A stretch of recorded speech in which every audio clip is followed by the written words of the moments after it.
someone that understands tax law, someone that doesn't understand tax law.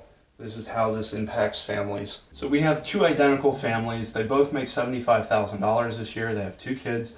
They have a bunch of school debt. They have $27,700 of standard deduction. They're not itemizing. These are the tax brackets if you're filing in early 2024 for the past year, which is 2023. If they don't know what they're doing, they'll probably take the $75,000, deduct the standard deduction, they're left with $47,300. You take the first $22,000, which is here at 10%, that's $2,200 of tax.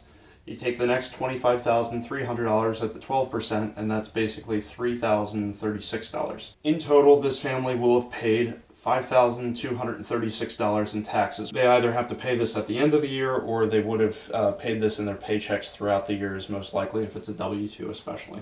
So effectively, they're paying 7% tax on their income.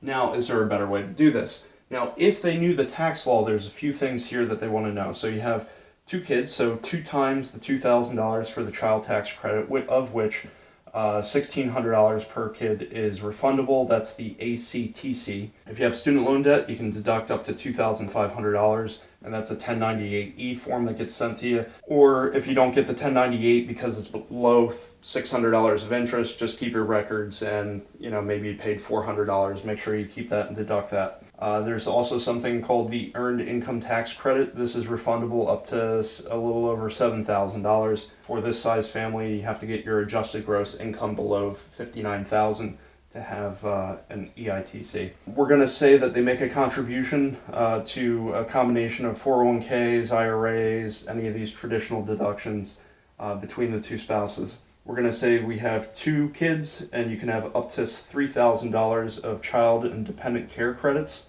That is non-refundable. It's generally 20 to 35% of whatever you paid throughout the year. And then 2 times this $1,000, this is a saver's credit, which is also non-refundable, but basically by putting money away, the government's rewarding you with credits so you pay less in taxes. So you don't even pay taxes on the money going in, and the government's giving you a couple $1,000s just because you did what they wanted you to do and save money. And then if you wanted to make any home remodeling or things where you're insulating or putting in heat pumps or solar panels or things like that, there's also a 30% tax credit that could be applied, again, non-refundable.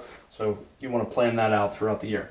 So with that information, better planning, we take that $75,000, we minus our standard deduction, we come out with that same $47,300, but now we're going to take that student loan interest, deduct that.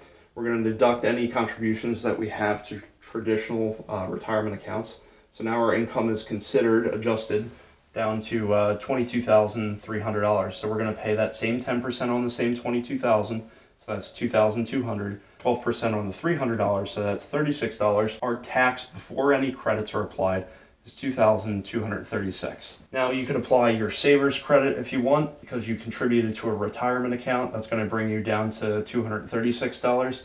Then we can apply this child tax credit, which is non-refundable. So I understand the numbers don't look like they're right, but basically it brings you down to zero. And then the ACTC, that is a refundable one, so that's that 2 times 1,600, so that's 3,200. And then we have that earned income tax credit because we were able to get our adjusted gross income so low. Now the government's going to pay us out $1,465 for that. Now here's the beauty of this. You're actually getting paid $4,665 more than any of the money that you put into taxes, and then you would get back all the prepaid taxes of $5,236 for a total refund of $9,901 and 0 taxes paid. So when people are like, well, I don't want to put that much money away, well, that stays yours and that's good for retirement, but you're also getting all this money back for making those contributions. I hope you understand this. Make sure you go to a good tax accountant and bring these topics up to them. Well, thank you for watching. Please subscribe and good luck to you.